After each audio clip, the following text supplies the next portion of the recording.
All right, continuing our media availability here at Dover International Speedway, we are now joined by Jeff Gordon, driver of the number 24 3M Chevrolet this weekend. And Jeff, had a little bit of practice this morning. Talk about your car, what you expect for the weekend, headed into qualifying later today. Yeah,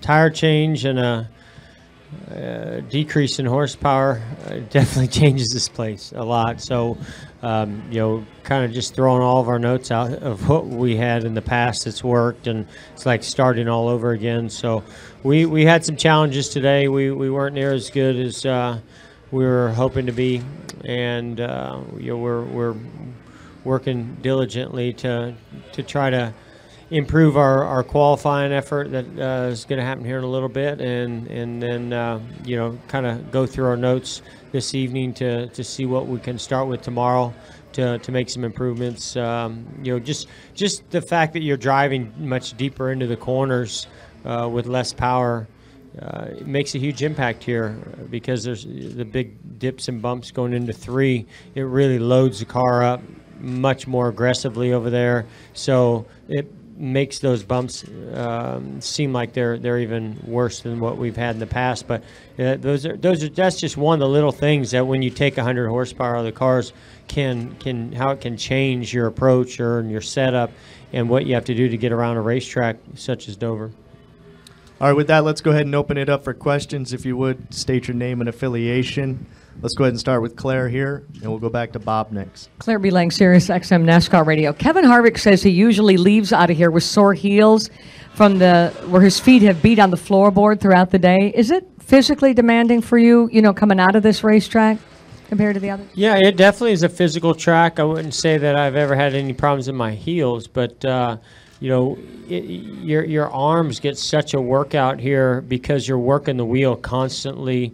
Once rubber starts getting laid down on this racetrack, it's a little rough. The concrete has where there's certain patch areas.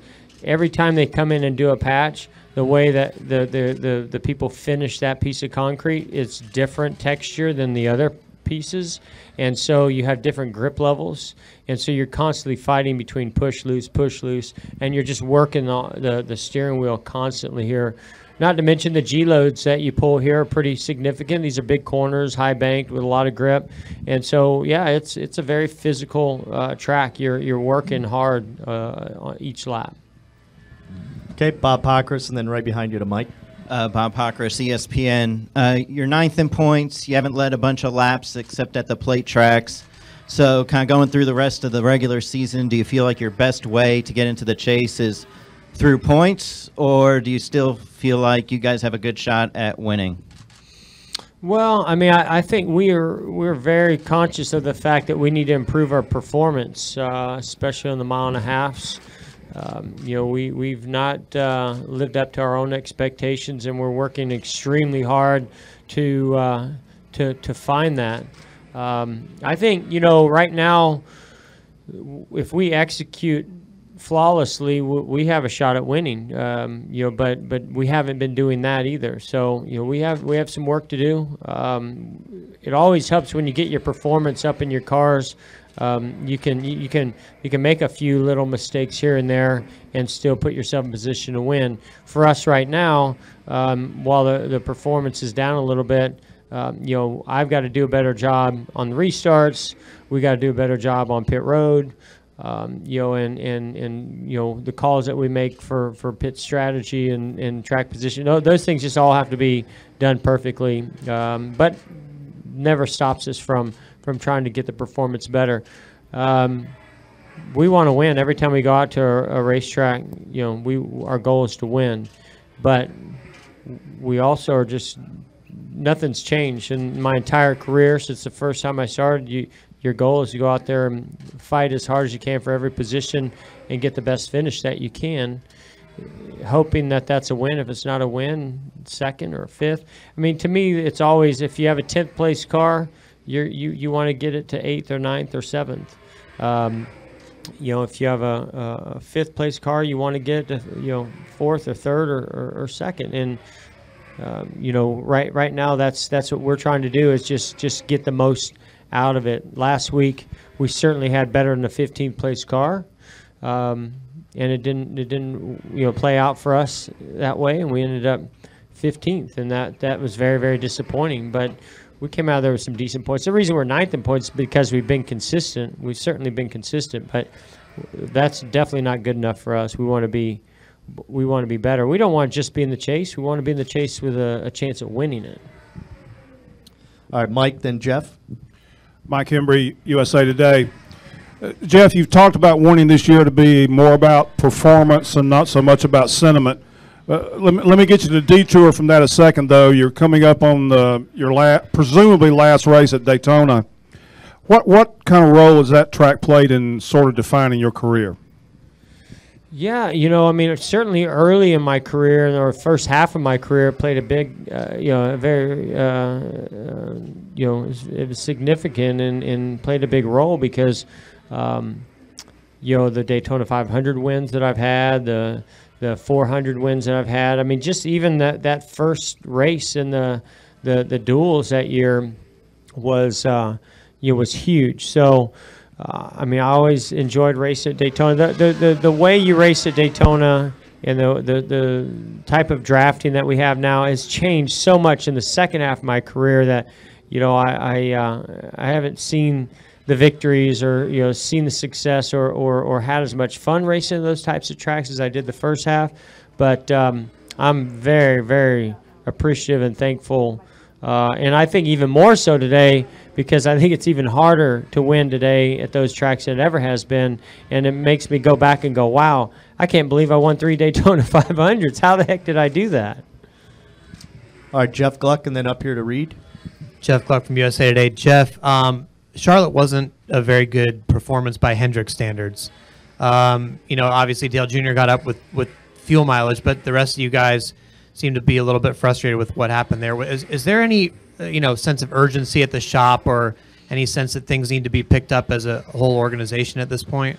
Well, I can tell you there's I wouldn't call it urgency, but there's definitely a lot of hard work being put out to get that turned around.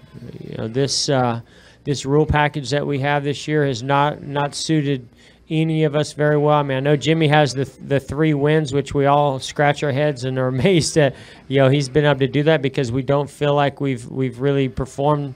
Any of us performed to that level, but they've done an excellent job. That goes back to the execution. Those guys executed at those races very, very well.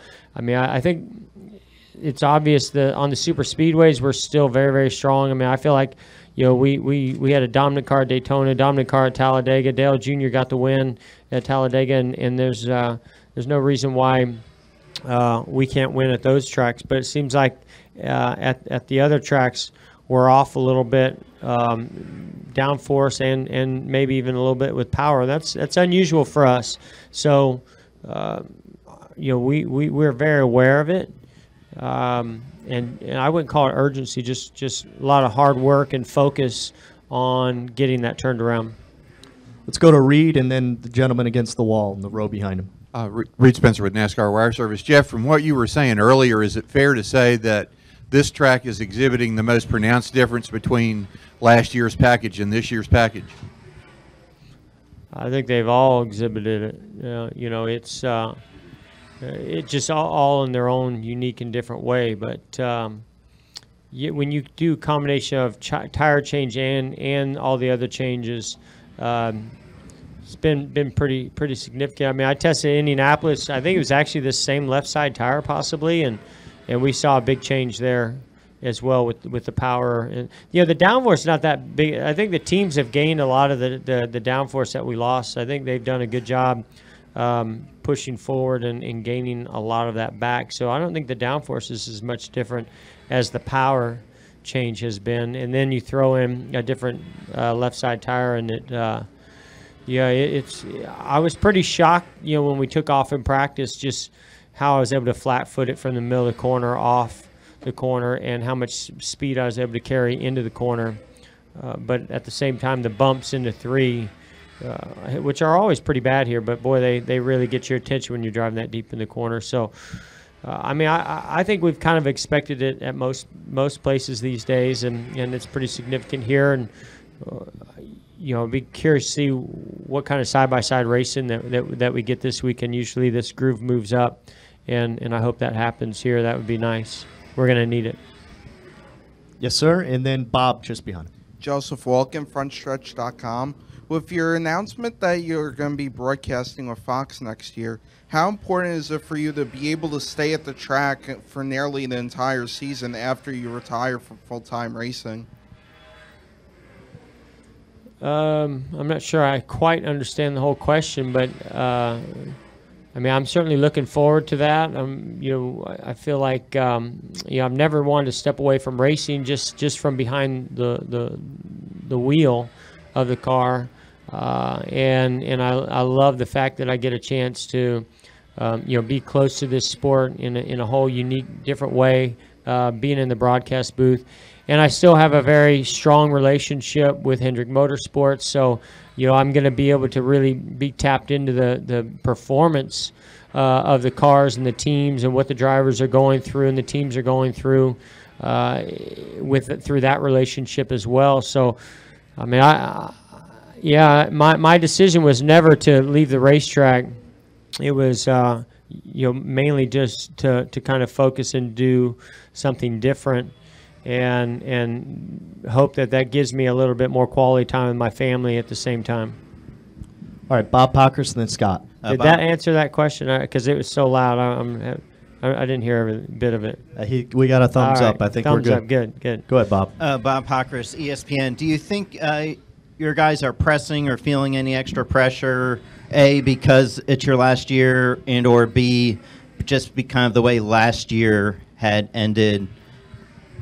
I don't know if it has much to do with it being my final year. I think they're just as excited to you know, give me their best in my final year as I am to give them my best. You know, and us to work well together as a team. I think that most of that push right now is just coming because we're not performing as well as we feel like we're capable of. Let's go, Scott. Right here. And then up here for Channel 8. Scott Walsh from the Scranton Times. Jeff, this part of the schedule, 600 miles last week at Charlotte, 400 this week, 400 next week at Pocono. How does it compare? How grueling is it, and maybe compared to other parts of the schedule? And how are you able to kind of handle this little stretch? Yeah, you know, it's a change for sure in how you approach things. Primarily because not only are tough tracks like Dover, Charlotte, Pocono, but it's the heat. It becomes more humid and hotter, and so you've kind of been able to get away with some things up to this point in the season from a hydration standpoint, and you won't be able to get away with those things from this point until, you know, maybe end of September or early October. So you really have to focus on your nutrition and your hydration, cooling. You don't want to start having issues with any fans or blowers inside the car or your helmet. And you know, so that physical fitness becomes an issue, and it's the same or even worse for those guys working on the car because everything's already hot, and then you take, you know, a hot day and they're inside and around those cars sweating like crazy and you know, working their tails off. You know, it definitely weighs on everybody, especially if you go for long stretches in that heat. All right, final question here. Jeff, Pat Principe from WGAL TV. You've had obviously a lot of success here. You won here in the fall. One of your previous sponsors right around the corner here. As you prepare to race here the last couple of times, are there any special thoughts or feelings towards this place based on what you've done here? You know, I've been getting that question, you know, quite a bit lately, and I'm so focused on the competition and the approach of just racing, you know, and going to the track with you know, the mindset of how do we make the car go faster? What do I need to do? That I'm not thinking about the sentimental side of it or that part of it. I really think the second half of the season, when I start going to the tracks for the last time, I think that will start to sink in a little bit more.